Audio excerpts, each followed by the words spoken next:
Martha? Hey! What are you doing here? Ako yung may-ari ng lugar. This place? Maiwan ko na po kayo.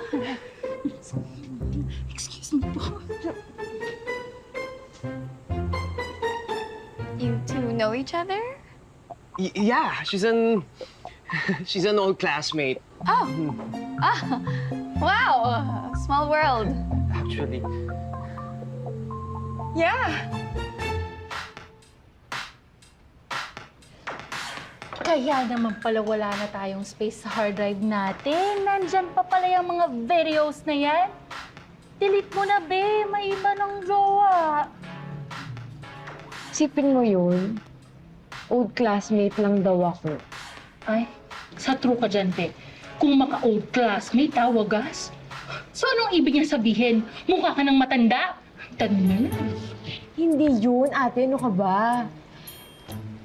Pero ano yung kaartehan niya na pa-vegan-vegan pa? Kailan pa? Ang lakas-lakas kumain ng liempo at Paris mo ni Jared. Ay, it's been 3 years, di ba? Bakit ba affected ka? Kala ko ba move on ka na? Ewan, akin na nga yan. Sure ka? Ano dyan? Sige. Thank you, ah. Panood ako. Higat ka lang ito.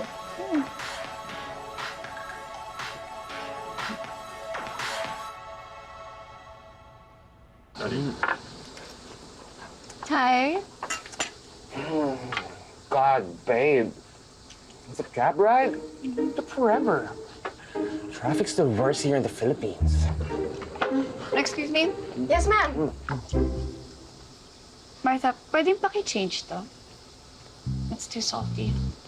Babe, parang di man ah. Sarap nga eh. I love it. Not for my taste. I'm sorry, Martha. I can't have high sodium. Okay, sige po, papalitan ko na lang. Thank you. Medyo nakakairita na yung Lexi na yan, ah. May mga tao talagang nakatapak lang ng ibang bansa, akala mo kung sino na. Pinagsasasabi mo dyan. Naalatan lang na bitter ka naman. Gusto mo ako nalang mag-serve niyan? Pakalma ka muna. Hindi, kaya ko to, Ate Cars. Ako na. Sigurado ka, ah. Sabi niya eh.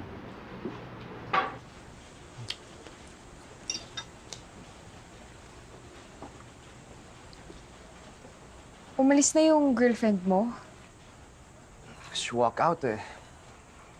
Got pissed at me for some reason. But we'll be fine. Sige, ibabalot ko na lang. Martha.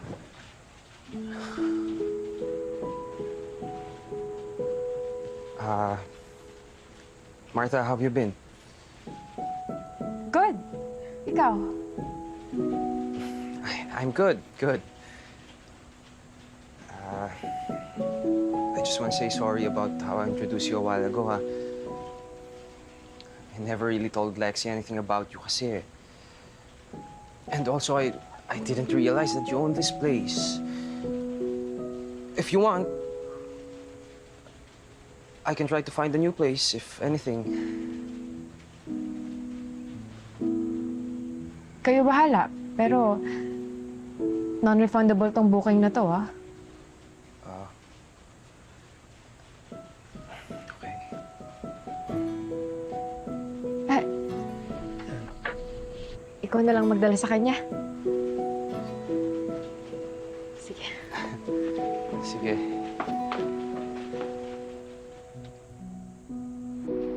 Ibang-iba na siya, te. Kung maka-English, wagas. Feel na feel. Parang hindi na siya yung Jared na kilala ko. Pero in fairness, ha? Glow up siya ngayon.